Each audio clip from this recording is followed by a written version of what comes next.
Este é o livro mais desafiador que eu li até hoje. Acho porque você precisa sentir mais o livro no início do que simplesmente lê-lo. E absorvendo em pequenas doses. Ler, reler, experimentar de fato um capítulo ou até um parágrafo por vez.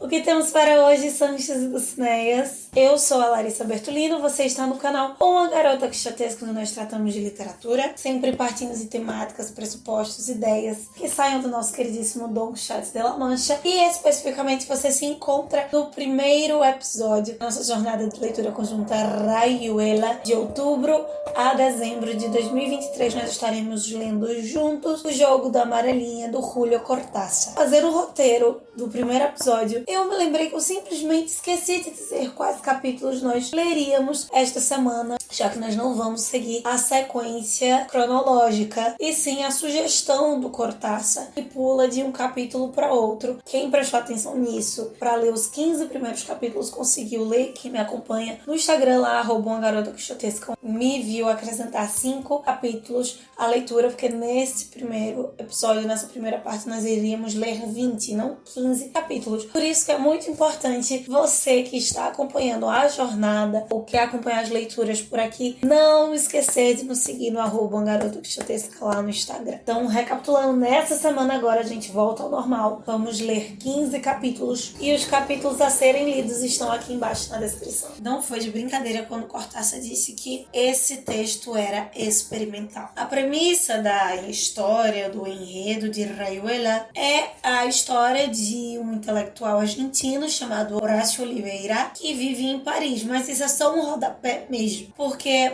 a relação dele entre Paris e Buenos Aires, sua relação com a Maga, uma uruguaia que ele conhecerá, que é quase uma espécie de estrutura onde diversos aspectos, pontos irão se manifestar, é só um pedaço central muito pequenininho de onde partem diversos fios, perceptíveis e imperceptíveis. Por isso, acredito que nas próximas semanas, especialmente após dessa experiência inicial, eu não vou ler um capítulo seguido do outro. Vou ler um capítulo de cada vez, dar um tempo, só depois, em outro momento do dia, continuar a leitura. Ou seja, vou lê-los isoladamente, tentando absorver cada um no seu lugarzinho e depois ver se eles vão fazendo sentido ao longo da junção dessas leituras. Um aspecto que a gente precisa recordar antes de tudo é que o Cortázar, ele escreve Rayuela como se fosse uma antinovela, um anti-romance. Por isso, esqueçam o conflito entre o enredo e o protagonista, que é o que desenvolve o romance, e simplesmente leia. Isso não vai te dar uma experiência ruim, apenas uma experiência singular. E tome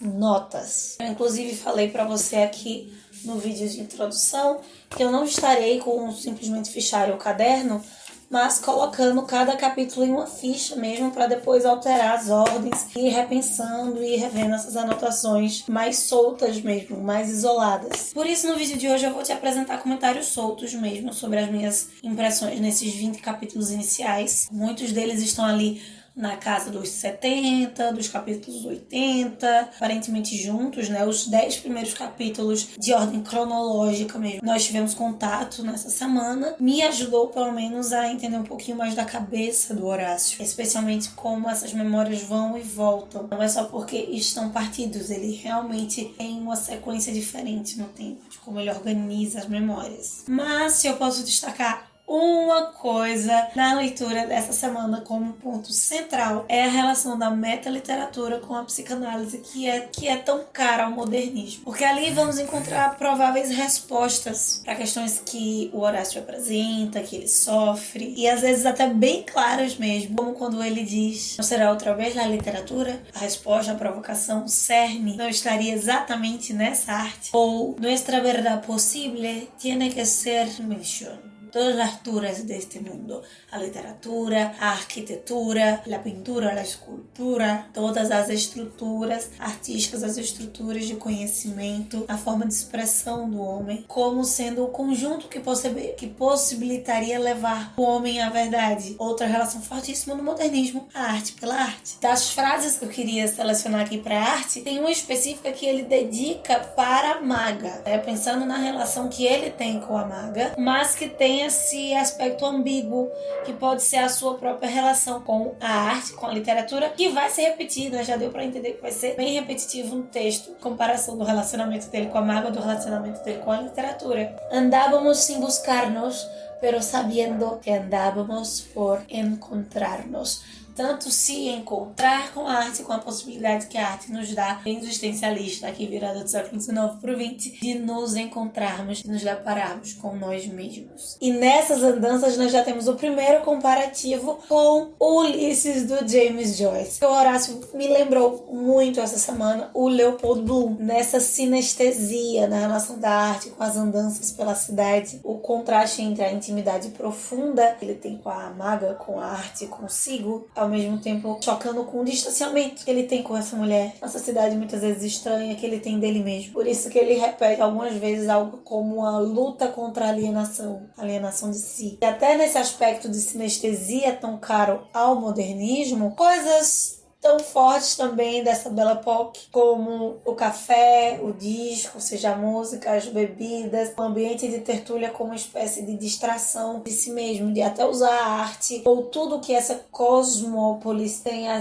nos oferecer para nos distanciar, nos afastar das nossas angústias. Esta semana não nos faltaram referências e nomes consagrados da literatura. Ele citou Faulkner, mencionou Goethe, várias fábulas do Esopo, e já deu para perceber isso não só na menção a nomes literários, como o louvor e o experimento, a experimentação de textos literários diferentes. Em 20 partes, nós já encontramos no capítulo 65, por exemplo, a ficha do clube, né? Uma ideia até consagrada aqui no Antropofágico, aquilo que não é arte, aquilo que não é visto como texto artístico sendo colocado como texto literário, ou outras formas de discursos tão próprias sendo apresentadas, como é o caso do capítulo 84, que nós lemos também, onde do início ao fim encontramos um belíssimo monólogo interior que reforça esse desespero existencial do Horácio Oliveira. E uma outra referência é o fato do próprio Horácio ser um intelectual, em contraste à maga, que diferente de todos os outros personagens ali circunvizinhos, né, que tem relação com o Horácio, ela seria a única que não estabelece alguma relação com a filosofia, com a literatura, com o teatro, com a música. Ela é o ponto fora da curva da intelectualidade. No capítulo 4, por exemplo, se menciona uma exibição de tango enquanto eles estão ali no clube, ela começará a ter ciúmes. Quase como a novela das 6 aqui no Brasil, ou como alguns textos do século XIX, século XX, toda vez que eu tenho uma apresentação de tango, eu tenho alguém com ciúme.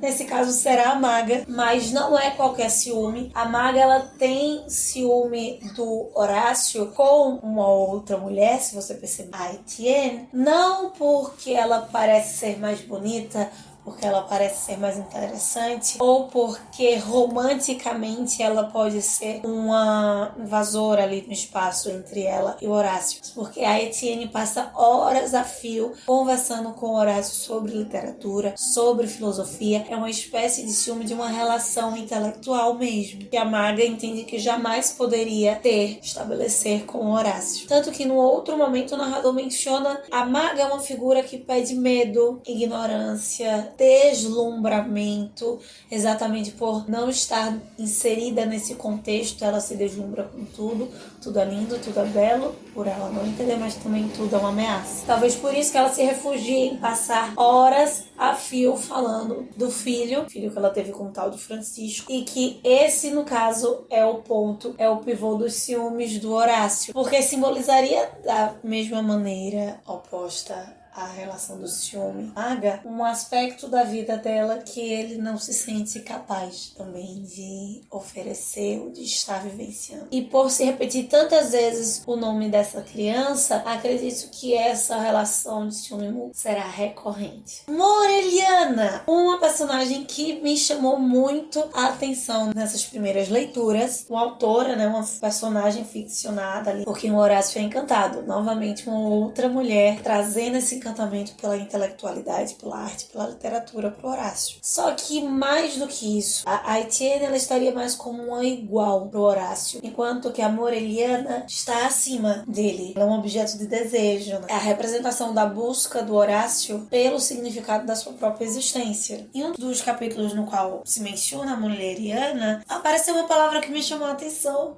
não teria como passar despercebida, que é Dublivina. E na hora me remeteu aos dublinenses, novamente Ulisses do Joyce. O Molière, né, de onde viria o nome Molieriana, o grande gênio da comédia satírica, de certa forma o Joyce produz também com dublinenses, e mais ainda com Joyce uma espécie de sátira. Essa mulher aparenta ser o grande quê irônico, talvez, da relação arte-cidade, ou de como os intelectuais se relacionam, se veneram. Nesse momento tem uma citação interessante: todo lo que se escribe en estos tiempos y que vale la pena leer está orientado hacia la nostalgia. Então essa ideia de voltar ao passado, né, Bohleriana, fazendo referência a um grande nome da literatura, do teatro, e essa busca existencial do Horácio retoma essa ideia da Bohleriana como um recorte da literatura que trará talvez o sentido existencial que Horácio está procurando, exatamente por ter esse quê melancólico, nostálgico de ir atrás de uma verdade anterior. Nós vimos nessa leitura partida o Horácio em Paris, muitas vezes o Horácio em Buenos Aires, fala da Molleriana nas duas cidades, mas me parece que quando ele menciona, quando tem alguma relação da Molleriana em Buenos Aires, apresenta uma maior desintegração dessa identidade do Oliveira. Aparentemente, pode ser um ponto para nós buscarmos na leitura dessa semana. O capítulo 74 me deixou com uma pulguinha atrás da orelha, principalmente sendo uma pessoa que trabalha com literatura hispânica. Eu estou tentando não pesquisar muito sobre os acontecimentos posteriores ou tentar relacionar e entender cada capítulo. Como eu disse, eu estou lendo isolado, estou buscando mais a referência, citação ou outra de um personagem, de um autor que é referenciado. Mas me pareceu que no capítulo 74 o Horácio Oliveira está num sanatório. Tem uma Berthe, talvez uma enfermeira, terá algumas conversas com ele, mas ainda assim no sanatório. E essa talvez tenha sido a grande questão dessa semana. E eu pergunto para você, qual foi a maior dúvida, qual foi o maior questionamento que mais ficou assim, sem ter um encerramento bonitinho na sua cabeça, que te tirou o sono durante essa leitura? Falando nessas referências, nesses nomes, Molière e tal, que aparecem, nós temos sim referências a autores clássicos, antigos, mas quando nós contamos nos dedos, a maioria vem de uma tradição da modernidade, ou barroco, ou romântico, ou totalmente modernista, numa pegada sempre neorromântica, existencialista, como é o caso do Goethe, do Baudelaire, segundo Peter Gay, é o grande poeta modernista, né, o pai do modernismo, o Goya, já por uma olhada às artes plásticas, mas eu encuquei um pouquinho com uma figura clássica que é o Homero. Ele faz referência ao Homero ser o poeta cego, quase uma espécie de oráculo, e vão aparecer outros personagens cegos também. Acho que tem algo aí, não é à toa, principalmente por estar repetido em capítulos partidos, que teoricamente não são sequenciais na questão numérica. Pode ser uma resposta para o sanatório, a ideia da cegueira, loucura, né, visão total, visão da realidade, inclusive porque a grande questão aparentemente do Horácio é uma busca pela transcendência através da arte, aparentemente. Com isso eu faço paralelo com a nossa última jornada de leitura conjunta por aqui, né? O Lucius de Boêmia, nós também tínhamos ali um protagonista perdendo a sua visão, com essa capacidade de olhar para um tempo distinto, de uma forma distinta que os demais personagens. Ainda na referência de Lucius de Boêmia, né, nesse espírito das tertúlias,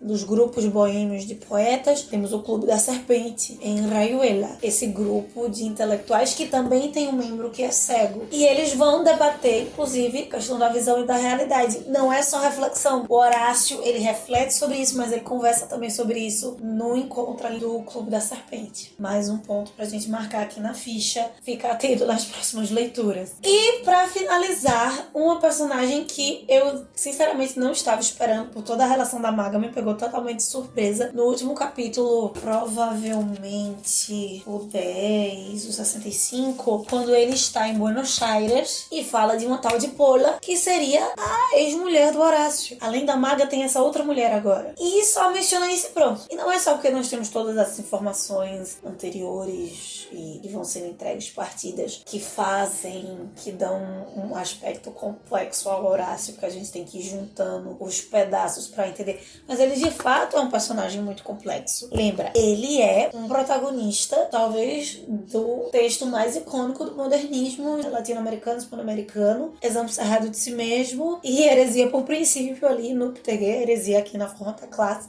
Clara, né? Mas esse personagem do exame cerrado, né? Que não é um exame fácil, vai ser que terão muitas e muitas e muitas pecinhas para serem juntadas. Especialmente complexidade das relações interpessoais do Horácio. E como brasileiro, espero que esse detalhe não tenha passado batido para você. Ele mencionou um cara ali em Paris, na França, que seria filho do Santos Dumont. E por se tratar ali de modernismo, tertúlias, essa ideia pós-Belle Époque, acho que é o nosso Santos Dumont mesmo, brasileiro. Estou esperando que ele reapareça. E aí eu já pergunto pra você, você acha que é só nóia porque a gente identifica alguém que é reconhecido, que é do nosso país? Ou você acha que o filho do Santos Dumont tem um papel importante? Porque ele aparece em mais de um episódio. Pra encerrar o comentário dessa semana, um trechinho logo no final. Vengo porque estou cansado de ler em mi quarto. No estúdio de Julián Marías, que não termina nunca. Ele diz vengo, não. Ele saiu porque ele não estava aguentando ler esse livro fechado dentro do quarto. Li esse período como algo muito simbólico para tudo que está representando Rayuela, ou para essa experiência que está sendo ler Rayuela. De fato, é um texto extremamente sinestésico, o personagem está sempre andando, está fora desse ambiente, mas um convite nosso também, como eu sempre digo aqui para você no final de cada vídeo, né? Sair da biblioteca e ver muito além dos meus de vento, mas nesse fato mesmo, de sair do quarto, de parar de ler esse livro que ele não tá entendendo no quarto, porque é um livro pra realmente quebrar a cabeça, é um livro que o Cortázar fez propositalmente pra incomodar, questionar tudo que a gente imaginava sobre literatura até então e a nossa forma de experimentar, de relacionar, de ler, de consumir literatura. Tem tudo pra ser a melhor jornada de leitura conjunta desse canal. Não no sentido de produção de vídeo, do que for que nós fizemos aqui, mas de experiência literária mesmo. Se você ainda não começou, corre, vá atrás da sua edição, vai lendo aos pouquinhos. Mesmo que nós passemos a semana e vamos comentando aqui, os vídeos vão ficar salvos, então você lê, volta, para, lê no seu ritmo, lê um capítulo por dia, um capítulo por vez, para processar, para ler isoladamente. E eu te espero lá no @GarotaQuixotesca no Instagram pra gente continuar então a nossa conversa. Além de abordar Rayuela lá no Instagram, vamos falar bastante sobre a Bienal do Livro na próxima semana, nos próximos dias. Enquanto isso, que possamos sair da biblioteca e ver muito além dos manhãs de vento.